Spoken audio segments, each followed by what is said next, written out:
संत शिरोमणि आचार्य गुरुवर श्री विद्यासागर जी महाराज की जय। नवाचार्य श्री समय सागर जी महाराज की जय। आराम योग प्रणेता पूज्य मुनि श्री प्रणम्य सागर जी महाराज की जय। ओम अरहम नमः। स्वाध्याय प्रेमी बंधुओं, युग श्रेष्ठ आचार्य भगवान श्री 108 विद्यासागर जी महाराज के सरस्वती पुत्र अभीष्ट ज्ञानोपयोगी प्राकृत विज्ञ अरहम योग प्रणेता मुनि श्री प्रणम्य सागर जी द्वारा रचित नई छड़ारा का अनूठा स्वाध्याय गुरु आशीर्वाद से सतत जारी है। हमने प्रथम ढाल में पंच परावर्तन के वर्णन को डिटेल में जाना। ढाल 2, जिसमें सम्यक दर्शन का प्रैक्टिकल स्वरूप मुनि श्री ने बड़े ही सरल और सुंदर तरीके से समझाया है, जिससे हमारे अंदर देव शास्त्र गुरु के प्रति श्रद्धा और दृढ़ होगा। अब चलते हैं नई छड़ाला द्वितीय ढाल की कक्षा की ओर। ओम नमः सिद्धेभ्यः।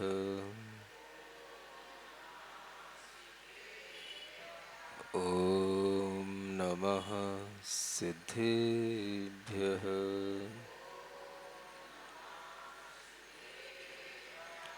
ओम नमः सिद्धेभ्यः। तीन लोक में चार हैं, मंगल शरण श्रेष्ठ।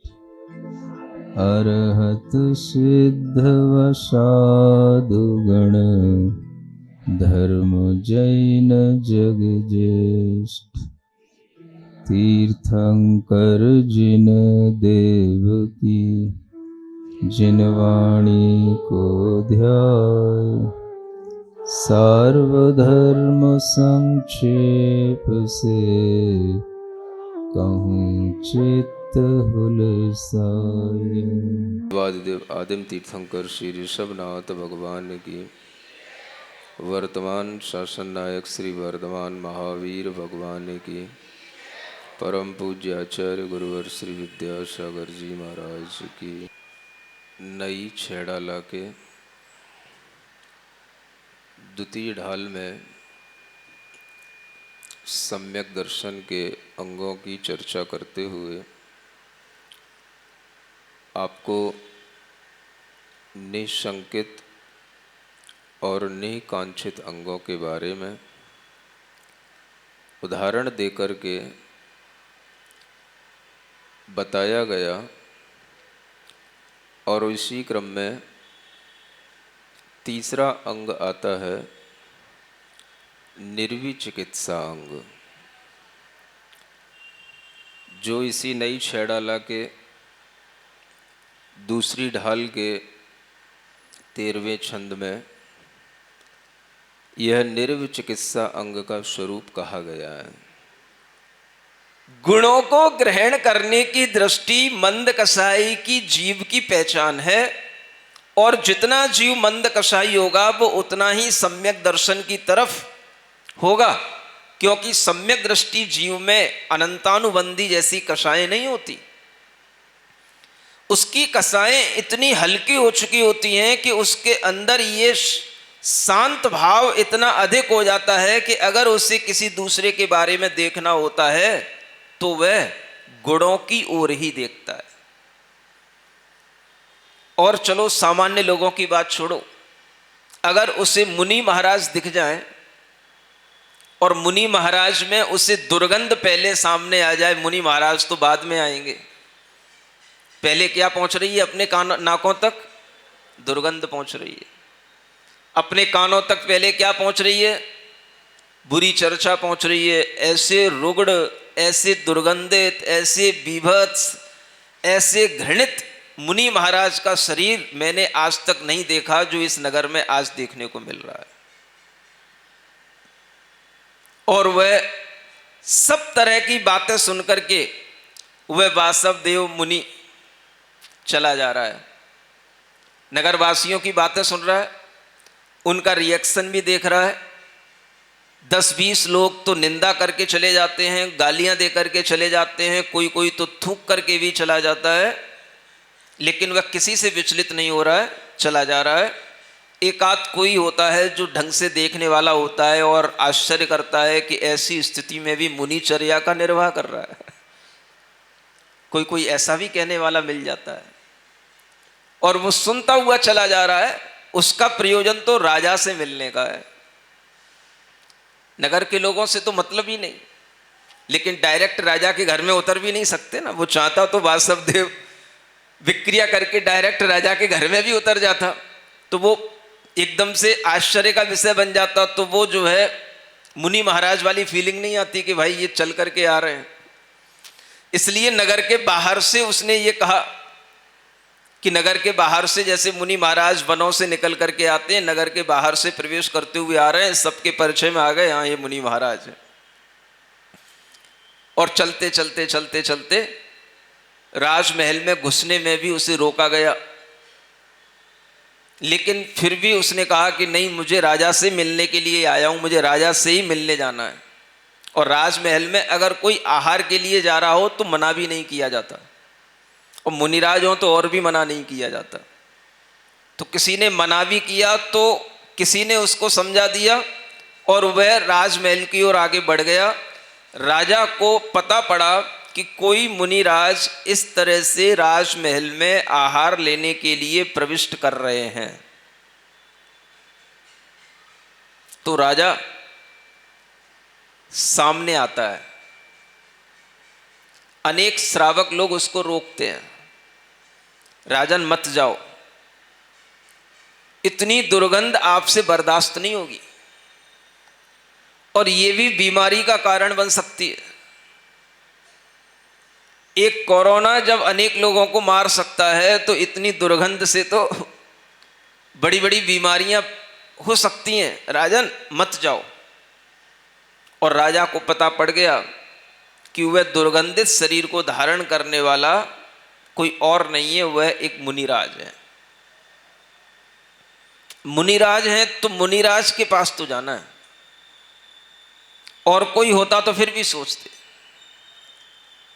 और वह राजमहल में अपने राजमहल से बाहर निकलते हुए जो बाहर का दरवाजा होता है, गेट होता है, वहां तक पहुंच गया और उस गेट में प्रविष्ट होते हुए उन मुनिराज को देख करके उनके चरणों में नतमस्तक होकर के अर्घ चढ़ा करके उन्हें अपने अंदर राजमहल के अंदर तक लेकर के आ गया। धन्य भाग्य हमारे जो हमारे घर में मुनि पधारे। उस उद्दायन राजा की यह वृत्ति देख करके अनेक लोग आश्चर्यचकित रह गए। राजा ने किसी के बारे में कुछ नहीं कहा और किसी को कुछ सुनकर के भी उसने कोई उत्तर नहीं दिया। राजा ने वही किया जो उसे करना है। और वह चलते चलते जब मुनिराज अंदर आ गए, पड़गाहन करके वह उन्हें अंदर ले आया, उन्हें उच्च आसन पर भी बिठा दिया। अब वहां पर कोई भी खड़ा होने को तैयार नहीं, लेकिन कहना चाहिए बस वहां पर दो ही लोग हिम्मत कर रहे हैं, एक राजा और एक उसकी रानी। सुन रहे हो? जैसा वह राजा गुणवान है वैसी उसकी वह रानी, वह प्रभावती, वह भी गुणवान है। वह भी अपने रूप सौंदर्य में बड़ी चढ़ी है, लेकिन फिर भी ऐसे ग्लानि को उत्पन्न करने वाली देह को देख कर के भी उसके अंदर ग्लानि नहीं आ रही है, क्योंकि वह राजा चेटक की पुत्री है, उस खानदान की है।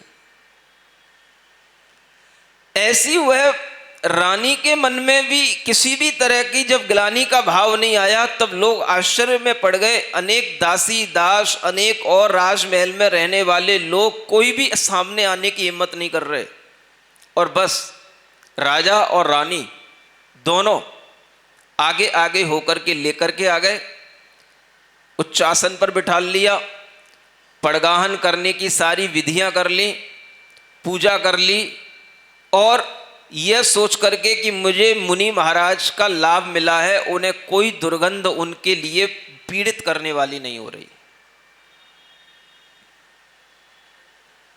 सुन रहे हो? ऐसा पति और पत्नी का एक जैसा धर्म का भाव मिलना भी पुण्य के ही योग से होता है, पाप के योग से नहीं होता। क्या सुनते हो? ज्यादातर आप क्या देखोगे? पत्नी धर्मात्मा होती है तो पति नहीं होता, पति धर्मात्मा होता है तो पत्नी नहीं होती। ऐसे जोड़े आपको कम मिलेंगे जिनके लक्षण बिल्कुल एक जैसे हों।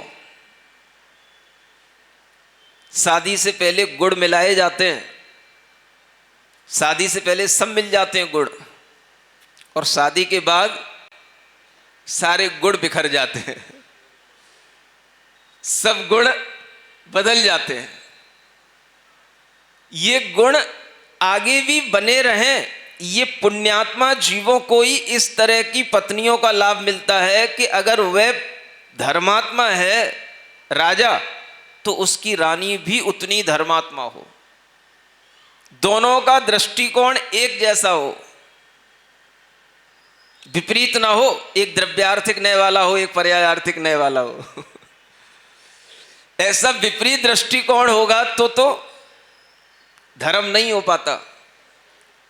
इसलिए आचार्य कहते हैं एक समान गुण वाले पति पत्नियों का मिलना, धर्मात्मा पति पत्नियों का आपस में एक समान दृष्टिकोण से आगे बढ़ना, यह अपने आप में पूर्व पुण्य के फल से ही प्राप्त होता है। जो धर्म के समय पर भी आगे पीछे ना हो, साथ साथ रहे और धर्म करने के लिए भी वह साथ साथ तत्पर रहे, ऐसी पत्नियां, ऐसे पति, दोनों के एक समान भावों की प्राप्ति होने को बहुत पुण्य का भाव कहा गया है पुराण ग्रंथों में। और राजा उदयन और उनकी पत्नी की गुणों की प्रशंसा इसी बात में आचार्यों ने की कि ये दोनों राजा रानी एक जैसे गुण वाले हैं। जैसे राजा के अंदर निर्व चिकित्सांग समाया हुआ है, ऐसे रानी के अंदर भी समाया हुआ। सारे लोग राज दरबार के, राज घराने के सब इधर उधर हो गए, बस मुनि महाराज के सामने खड़े होने की हिम्मत केवल वह उदयन राजा और उसकी रानी में है। बस आहार के लिए खड़े हुए, आहार दिया, और आहार देने के उपरांत वो तो देव था ही, वो देख रहा है कि राजा ने पूरे विनय भाव के साथ, पूरी नवदा भक्ति के साथ आहार दिया और कुछ भी उसने मुंह मिलान नहीं बनाया। मैं तो इसका मुंह बिगाड़ने ही आया था, इतना बिगाड़ने के बाद भी इसका मुंह नहीं बिगड़ा, तो क्या करे? तो एक आखिरी उपाय उसके पास था कि उसने जो खाया था उसी का वमन कर दिया उसने। सुन रहे हो? सोचो, विचार करो, ये साक्षात इस पंचम काल में घटित होने वाली घटना है या भगवान महावीर स्वामी के समय की।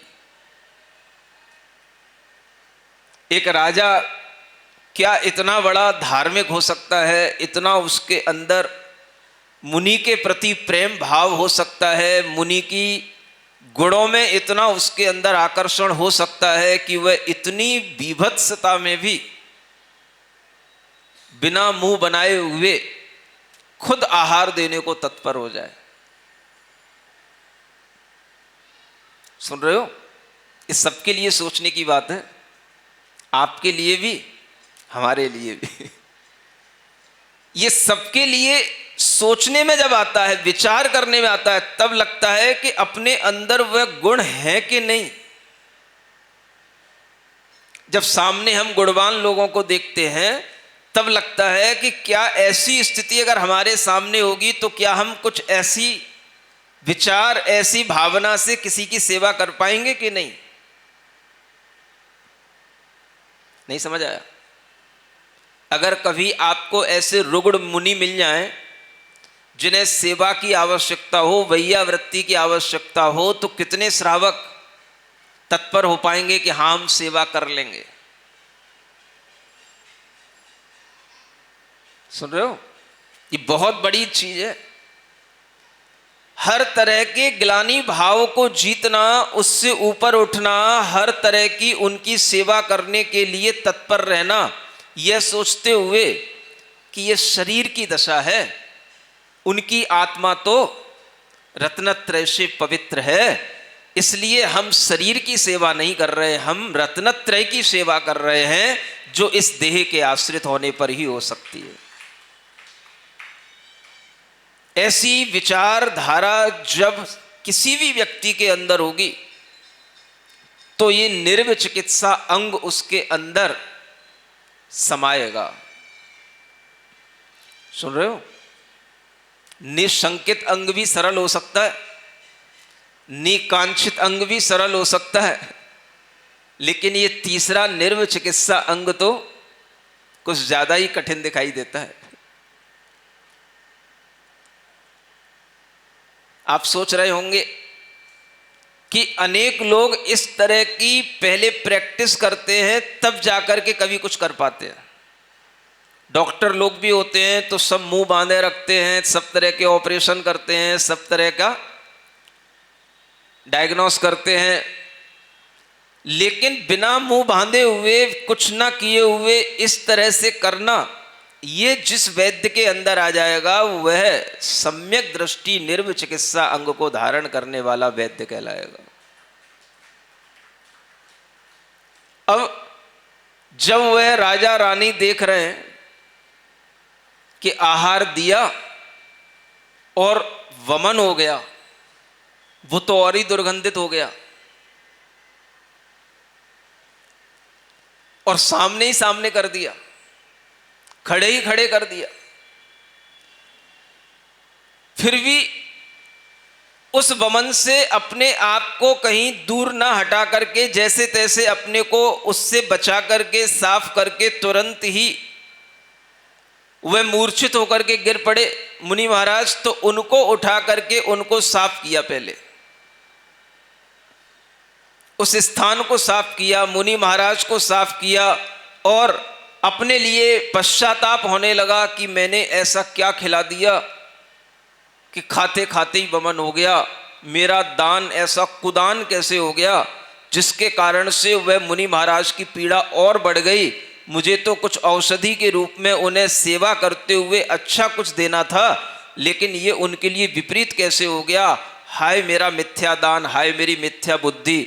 ऐसा वह पश्चाताप उस राजा के अंदर आने लगा और मुनि महाराज के चरणों में गिर पड़ा, क्षमा मांगने लगा। आपके कष्ट के लिए मैं क्षमा चाहता हूं, मेरे कारण से आपको इतना कष्ट हो गया।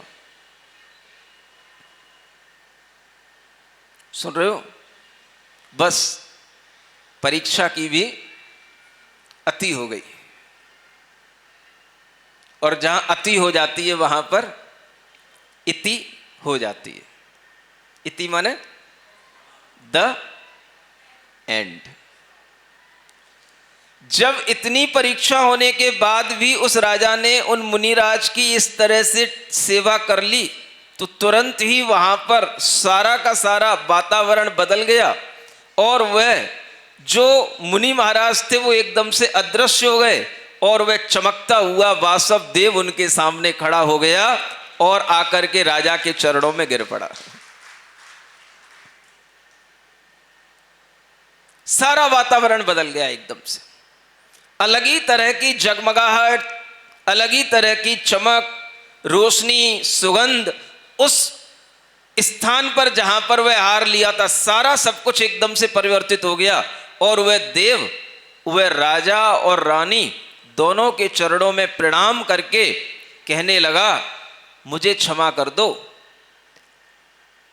मैं आपकी परीक्षा लेने के लिए इतना कुछ किया था, लेकिन आज मुझे यह समझ आ गया कि ऐसे भी सम्यक दृष्टि जीव मनुष्य होते हैं जो इतने दुर्गंधित वातावरण में भी निर्विचिकित्सा अंग का पालन कर सकते हैं।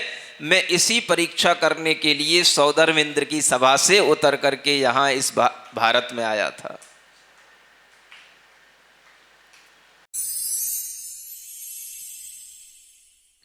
सिरिजिणवाणी जग कल्याणी जग जन मदतम मोहरी जनमण हारी गढ़हर हारी जम जरा भव रोग हरि तिथ्य राणम दिव्य झुणिम जो पढ़ई सुणई मय्ये धारई राणम सौख मणंतम धर्य सासद मोक्ष पदम पावई सासद मोक्ष पदम पावई। नई छह ढाला आज का सवाल प्रतियोगिता में आप सभी का स्वागत है। आज का सवाल है, देव ने राजा तक पहुंचने के लिए कौन सा रूप लिया? आर्यका का, अबला नारी का, अपंग श्रावक का या कोढ़ रोग से ग्रसित मुनि का? कल के सवाल का सही उत्तर है कक्ष। अब अपना जवाब हमें कल शाम 5 बजे तक भेजें। 3 भाग्यशाली विजेताओं को मिलेंगे आकर्षक उपहार। अपना जवाब भेजने के लिए लिंक पर जाएं या QR कोड स्कैन करें। ओम अरहम नमः।